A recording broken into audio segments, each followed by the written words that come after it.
The Man in My Backyard. Longtime lurker, first-time poster. This story takes place in 1993, when I, M, female, and my twin sister CJ were 9. Our next-door neighbor was a witch. We fully believed that growing up. One day, we drove our Barbie Jeep down the sidewalk. She called the cops on us for being on her property. To the adults, she was just a mean old lady. But to my sister and I, she was a witch and the subject of many a late-night flashlight under the blanket ghost story. Needless to say, nobody was incredibly sad when she passed away. Her son kept the house, not planning to sell. He visited once in a while, and the house turned a little straggly, to my parents' dismay. The adults never noticed the strange things that occurred in the meantime, but CJ and I sure did. The witch had a huge backyard, more than 500 feet. It was overgrown, and ours had tall bushes hiding most of it from view. But we would notice strange things like lawn chairs, blankets folded and shoved behind a rock, and food bags. We told ourselves it was the witch's ghost. Flash forward to summer, and there was wild lavender growing in the backyard. We wanted it badly to make crowns and such. Alas, our parents forbid us going in there. One day we got lucky. Dad was out doing some errands, and Mom was sitting in the front room taking a nap because of a migraine she was having. She banished us to our backyard. CJ was wearing her pink overall shorts. This is important. No parents in sight. We were up and over the witch's 6-foot chain link fence in a matter of seconds, and 2 minutes later, we were engrossed in weaving flower braids. We heard the dry, raspy cough coming from the blue tarp we had noticed on arrival, and promptly ignored. To our horror and dismay, we then noticed it started to rustle and shake, and then he emerged. A huge man with straggly red hair, dirty sweatpants, and a jean jacket. He was exposed and playing with himself. Well, I was frozen to the ground, and it wasn't until CJ screamed, "M!" that I realized he had started to move towards us, and I started running.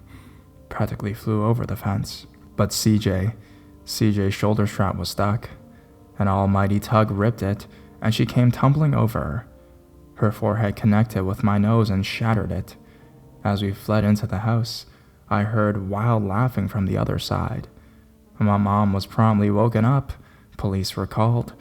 Inspection of the backyard turned up nothing, except for over 50 photos of CJ and I. We never saw him again.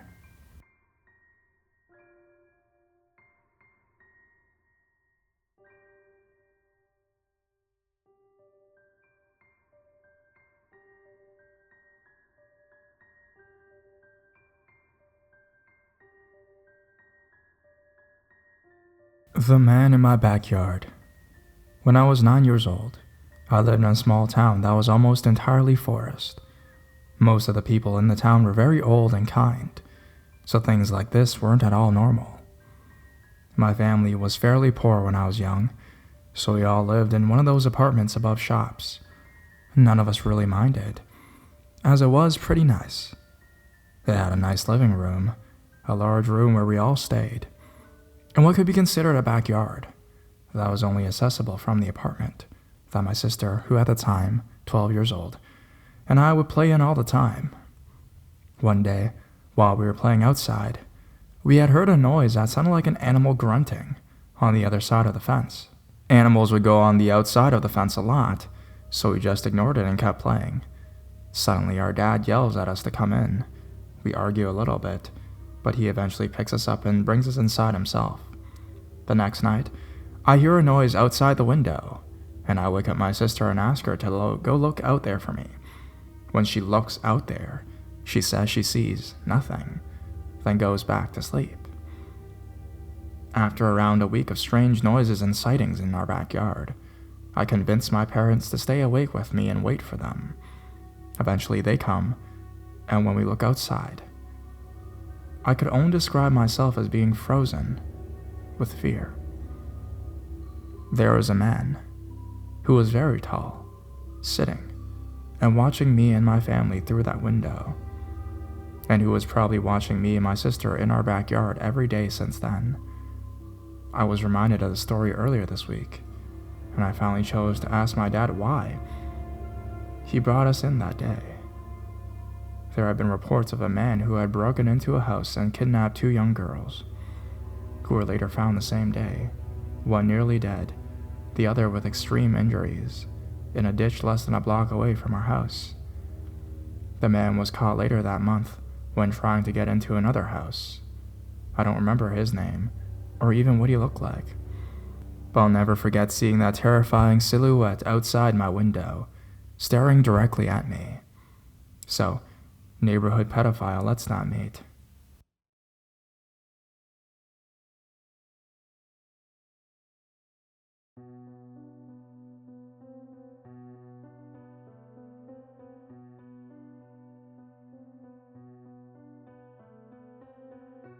A creep in my backyard. It was St. Patrick's Day of 2011, and I just gone out for beer and wings at a local pub with some friends. I didn't feel like staying out too late, because I had class early in the morning the following day. I had maybe 2 or 3 bottles of beer over the course of the night, and was mildly buzzed but nowhere near drunk, because everyone else planned to stay out much later than me. I walked home alone around midnight, which wasn't a huge deal because I only lived about 5 minutes away. At the time, I was living in a small basement apartment in a quiet residential neighborhood. I went into my bedroom, which had a small window near the ceiling that faced the backyard. Outside of the window, the ground was dug out, and there were some large items belonging to the backyard pool, which was out of service for the winter, stacked around the brick wall. I turned on the light in my room and started to get changed. I was completely naked and facing towards the window. I glanced up and saw what I thought to be the reflection of my face in the window. I glanced away, thinking nothing of it at first, but then I felt like something wasn't really right. I looked up again and took a closer look at the face in the window. My eyes widened, and I tried to awaken slightly from the alcohol buzz. I looked closer and realized that the face was moving around in a way that did not mirror my own movements. Also, the face was smiling and speaking. I realized there was a young man who must have literally trespassed into my backyard, maneuvered himself behind all the pool supplies, and crouched down in the dugout area outside of the window. I freaked out and promptly grabbed a blanket to cover myself and then ran into the living room. I was home alone, so I called one of my roommates, who attempted to convince me that I must have been imagining it because I was drunk. I'm not sure what was worse, seeing what I saw or not being believed about it. The other crappy part is that the next day when I told my classmates, they laughed at me and were high-fiving each other and being like, "Bro, that's hilarious." Scary and awful.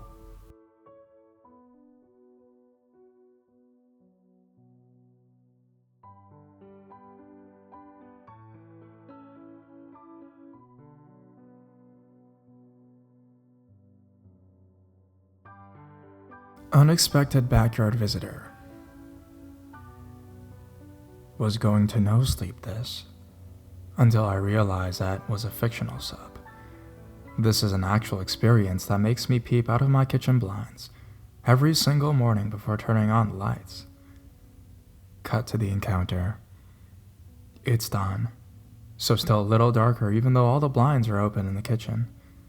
I flip on the light and start feeding the cats as usual. Through the glare on the window, I think I see someone in my backyard, which wouldn't be unheard of, as an older lady rents the guest house behind me. She has her own fenced area, though. I get closer and lose my breath, as a straggly middle-aged stranger is in a robe in my backyard, staring at me. He's standing perfectly still and doesn't look away, which immediately struck me with a "oh shit, I'm in a horror movie" feeling. I stared back for a bit, and realized he was looking at the house, not me. I rationalized, thinking maybe he was the older lady's overnight guest, and got confused about her living arrangement. Maybe he thinks I'm an intruder, so I step out back and give him a "good morning, how you doing?" as I walk up and try to determine his eye line. He answers back normally, as if nothing about his situation is weird. Note, he has not made eye contact. He is still staring at my house. I then voiced a classic passive-aggressive suburbia threat. Can I help you? I'm your neighbor. I think my kid's toy's on your roof. 2 things. I know my neighbors. He was not familiar. Also, what kid lands a toy on a roof at this hour? I tell him I'll go up and check after work, kind of shooting him off. He doesn't move, just keeps staring. I repeat, I'll check after work. You can go. Which house are you? I'll leave it at your door. What is it? He's silent for a moment, as I grow more irritated at his lack of response, and more creeped out. Finally, he replies, Oh, I'm just a couple houses that way. He points in no discernible direction. I say okay and ask again what his kid lost. He speaks again. Freely, I could get it if I could just come in and go at that window. He points up at an attic vent. No, that's not really a window. I promise I'll check later. Have a good day. Again, trying to politely shoo him. I've now edged myself over to a loose board from my firewood pile that I could use as a weapon. He continues to stare at the house. His eyes haven't moved yet. I pick up the board and pretend I'm moving it to a table behind him, so I can put it between myself and the fence gate, his hopeful exit. As I'm doing that, he breaks the trance and walks towards my back door. I'm pretty much done with niceties at this point. I run up to block him, board in hand, and deliver the weakest intimidation speech ever. Look, man, I don't know who you are, but I'm sorry. Maybe I don't remember you, it's early. But I can't let you in my house, please. I'll look on the roof later. He raises his hands as if to say no, I don't mean any harm, and tries to put it on my shoulder. I sidestep and put a few feet between us. He speaks again in a dazed tone. I'm sorry. Maybe if I could just use your ladder, I can get up there. I get a little more confrontational and raise the board to show it. Not cocked, but visible. Dude, I said I'll look at it later, okay? Please leave. It's really friggin' early and I have to get ready for work. He turns, saunters, and looks at the house again. Now back to his original spot. In a trance again. Please, leave. My yell rolls off him. He isn't even listening. But after a yawn, he does casually make his way back down the side of the house. At this point, I dart back inside and watch him from the window, cell phone at the ready. He leaves and shuts the gate behind him effortlessly. I asked around and no one knew who this guy was based on my description, and no one has seen him since. I would say he was mentally ill, maybe homeless and passing through, but he seemed too clean-cut, straggly but not dirty. I still don't know what to make of it. It was just so bizarre how he paid so little mind to trespassing and being told to leave. And no, there was no toy on my roof or in my yard.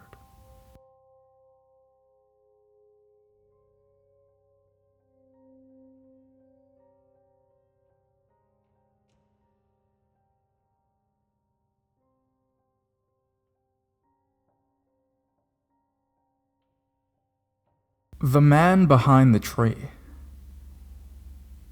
On a Saturday night of this past July, I arrived home sometime around 1 a.m. from a night out of watching UFC on pay-per-view at a sports bar with some of my friends.